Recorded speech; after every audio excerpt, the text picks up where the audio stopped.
friends, my name is Kayla Rain, and today I'm doing the 2015 book survey.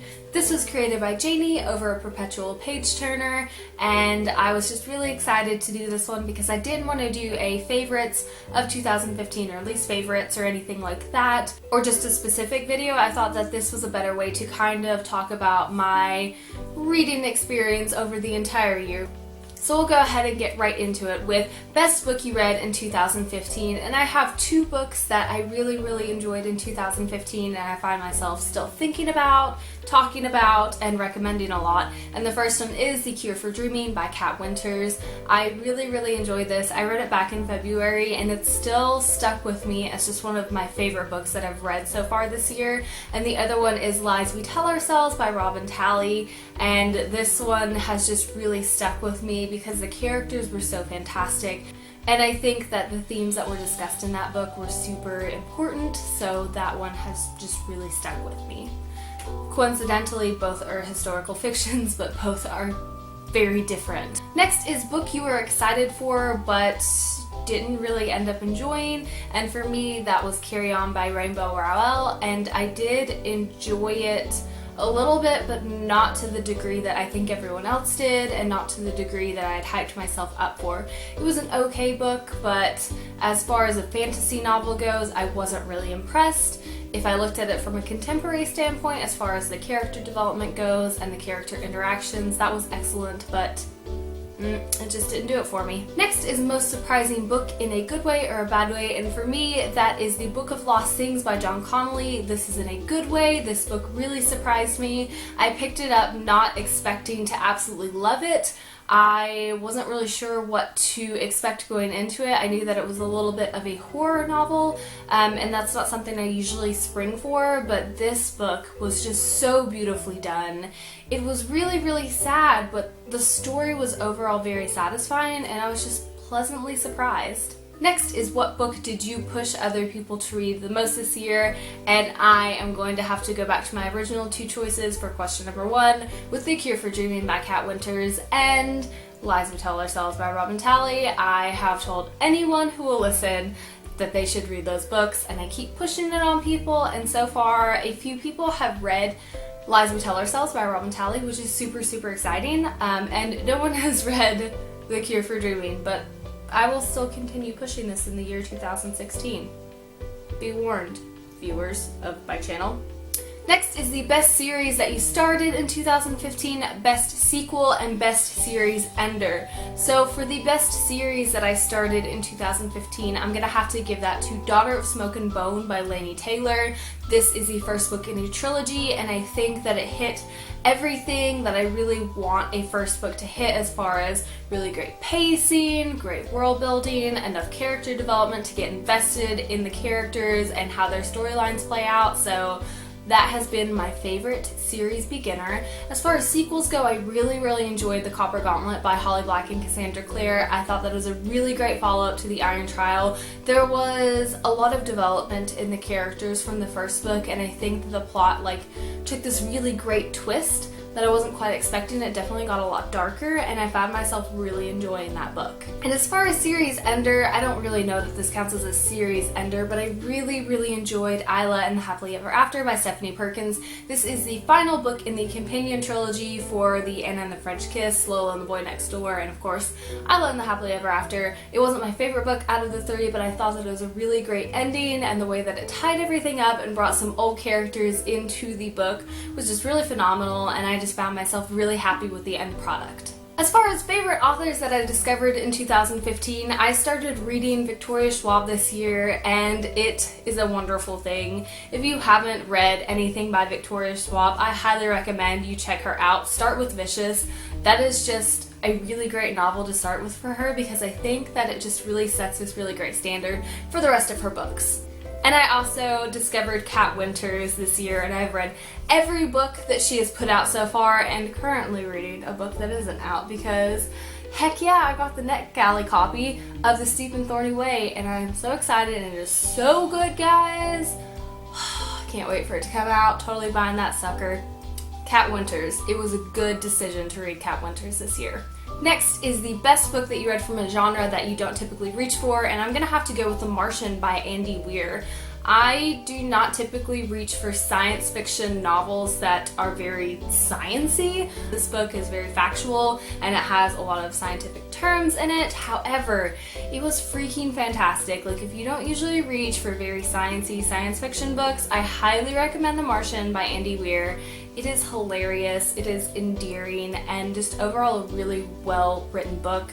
Still have to see the movie, need to get on that, but the book was fantastic. The most action-packed thriller, unputdownable book that I read in 2016 was A Madness So Discreet by Mindy McGinnis. This wasn't so much action-packed as it was a really great thriller novel, really great mystery, and I just found myself not wanting to put it down because I just really wanted to know how everything played out. I wanted to know what was going to happen next, and I was really invested in the main character, Grace, so definitely A Madness So Discreet by Mindy McGinnis. Book that you read in 2015 that you will probably reread the next year, and that is going to have to be You Deserve a Drink by Mamrie Hart. I just thought this book was really hilarious, and I can see myself picking it up again just to read some of the stories in it because they were just really funny. Mamrie Hart is a really great storyteller. I mean, she's not like a literary fiction storyteller, but as far as just a good, funny, heartwarming, feel-good story, she's your girl. It's a little raunchy too. I will put that out there. As far as favorite covers of books that I read in 2015, that is definitely hands down going to go to The Darkest Part of the Forest by Holly Black. I love butterflies. So that book cover was just stunning to me. I really loved it. I thought that it really encompassed kind of the beautiful creepiness that is Holly Black's writing, so that was a nice touch too. And I just really thought that that cover was gorgeous. The most memorable character that I read in 2015 was definitely Willow Dean Dixon from Dumplin' by Julie Murphy. I just found that she was a really relatable character, especially being a female in a society that places a very heavy emphasis and importance on beauty and a certain standard of beauty. It was really good to have a character that dealt with those issues and was just incredibly relatable and just a really funny, well-developed character in general. So Willow Dean is definitely one of my most memorable characters of 2015. The most beautifully written book that I read in 2015 was definitely Station 11 by Emily St. John Mandel. This book was just so well done as far as the writing prose went. It was just so beautiful, it flowed so nicely and created this really beautiful picture for me, and the way that the story came together was just so seamless. And then on the other end of the spectrum, I also wanted to include a graphic novel because on top of writing you also have the imagery in there, and that was definitely Blue is the Warmest Color by Julie Moreau. That book, that graphic novel, was one of the most beautifully illustrated graphic novels I have ever seen.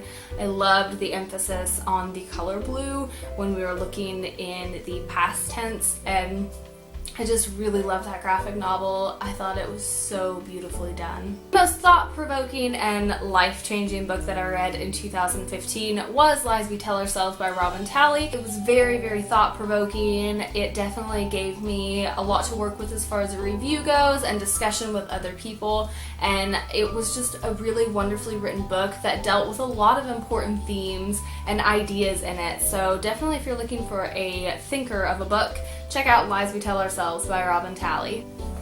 For the book that I can't believe that I waited till 2015 to read, I'm going to have to go with The Golden Compass by Philip Pullman. I have picked this up many times before, and 2015 was the year that I actually finished it all the way through, and it was phenomenal. I can't believe that I hadn't finished it before, that I kept putting it down, and I regret that because I didn't have that wonderfulness in my life before. It was a really good book, really loved it, and I can't wait to finish out the trilogy in 2016. The shortest book that I read in 2015 was We Should All Be Feminists by Chimamanda Ngozi Adichie, and this isn't technically like a book, it was actually a speech that Chimamanda had done about being feminist, but I have it in a book format, so I'm counting it. And the longest book that I read this year was A Game of Thrones by George R.R. Martin, and I think that came in a little over 800 pages, so it was a pretty big book. Book that shocked you the most. And I have had quite a few books this year that have just kind of like blown my mind and shocked me in some way, so I will just have like a little montage right here of the book covers because there are so many.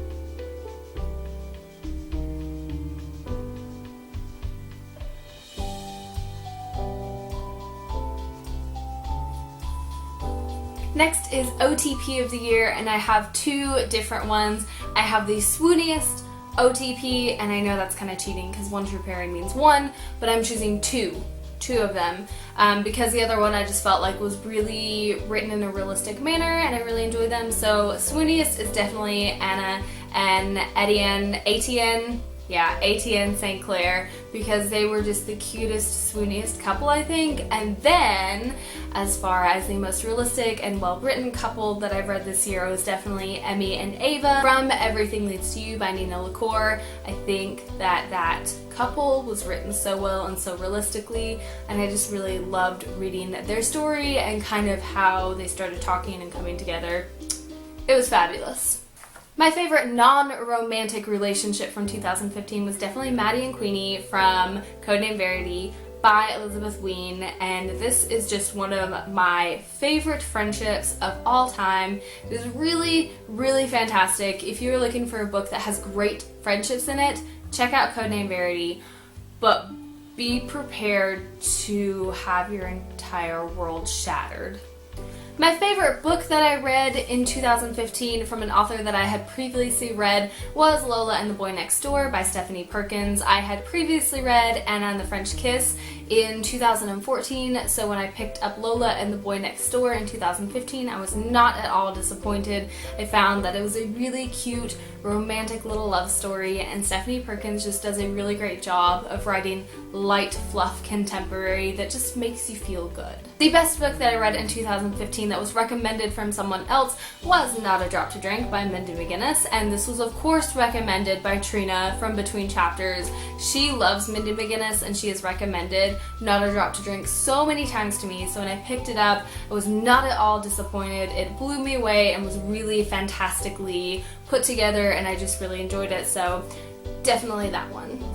As far as newest fictional crush goes, I don't really get crushes on fictional characters. I do find some fictional characters really swoony or really great friends or great parents or whatever, but I don't actually feel like an emotional attachment enough to have like a crush on them, so I really don't have an answer to this one. I guess Jon Snow, because he's age appropriate and he looks pretty cute in the show. Yay for shallow decisions. The best debut novel that I read in 2015 was definitely Everything That Makes You by Mariah McStay. The best world building and most vivid imagery that I read in a book this year was definitely from Howl's Moving Castle by Diana Wynne Jones. If you have not read Howl's Moving Castle, like, what are you waiting for? It was one of the most beautifully written, vivid world building that I have ever read, hands down, not just in 2015, like, ever. The book that put a smile on my face and was definitely the most fun to read was Nimona by Noelle Stevenson. Now, it did have its bittersweet moments, but overall I thought Nimona was really a fun, beautiful story about a shape-shifting girl who wanted to be a villain. And on the other side of the spectrum, for books that made me cry, I'm definitely going to have to go with Me Before You by Jojo Moyes. And then for books that absolutely crushed my soul, I'm definitely going to have to go with Codename Verity by Elizabeth Wein. That book, it crushes you. That's all I can say. As far as the most unique book that I read this year, it definitely goes to The Encyclopedia of Early Earth by Isabel Greenberg. I believe that is the author's name. It was just this really beautifully written graphic novel, and I think that it was really gorgeous the way that she wrote it and kind of the storytelling manner that she had, so that is definitely going to be one of the most unique books that I read this year. And then the book that made me the most angry was definitely Out of My Mind by Sharon M. Draper, and it was just because the treatment of the main character Melody in the book was really frustrating for me.